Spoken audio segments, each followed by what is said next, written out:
আমাদের প্রণম্য সাধুজনেরা অনেকে রয়েছেন, দু চার কথা সকলেই বলবেন।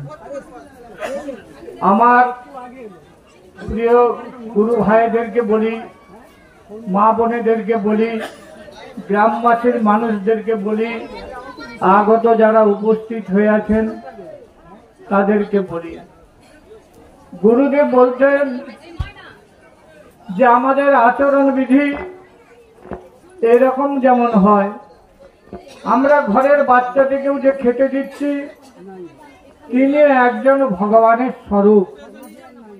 আমার গুরুদেবকে যে খেতে দিচ্ছি, আমার বাবা মাকে যে খেতে দিচ্ছি, আমার ভাই বোনদেরকে যে খেতে দিচ্ছি, আগন্তুক ঘরে যে সমস্ত মানুষ অতিথি নারায়ণ আছেন তাদেরকেও যে খেতে দিচ্ছি, নারায়ণ স্বরূপ ভাবতে হবে। আচরণটা সেই রকম হতে হবে। আজকে আমরা বলছি দুরারোগ্য ব্যাধিতে আজকে ছেলেটা অল্প বয়সে মরে গেল, দুরারোগ্য ব্যাধিতে এই লোকটা পঙ্গু হয়ে গেল, দুরারোগ্য ব্যাধিতে অমুকটা হয়ে গেল।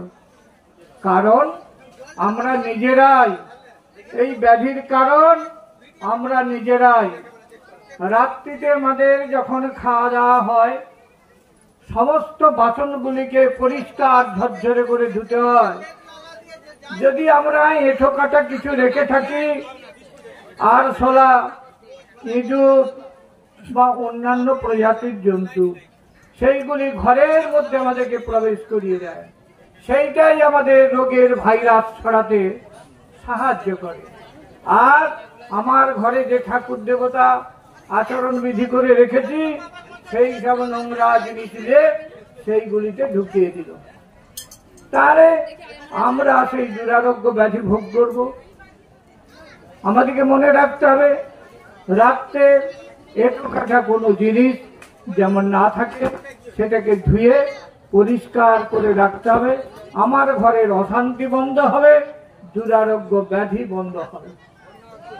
আর কি গুরুদেব বলেছেন, তুমি রাস্তায় থাকো, ঘাটে থাকো, মাঠে থাকো, বিছানার ওপরে থাকো, যেখানেই থাকো, তোমার এই 5 গ্রাম বায়ুটি যে সম্বল, এই 5 গ্রাম বায়ুটি ধরে কেউ রাখতে পারবে না। এটি আমাদের গুরুদেব, এটি হচ্ছে কৃষ্ণ, এটি হচ্ছে প্রাণ গোবিন্দ।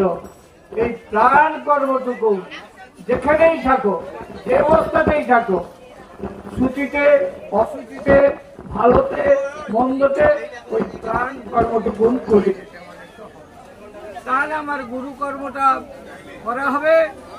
আর আমরা সুখ এবং শান্তিতে বসবাস করতে পারবো, আমরা আনন্দে জীবনযাপন করব। যে কারণগুলো আমাদের নিরানন্দের কারণ হয়, আমাদের আচরণ বিধিটা ঠিক নয়।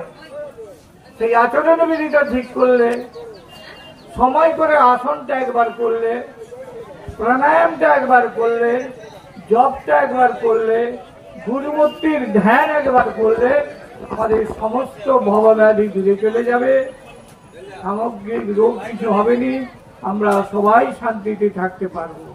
এই অভ্যাসটা করার জন্য সকলের কাছে কাতর প্রার্থনা জানিয়ে আমি আমার বক্তব্য শেষ করি।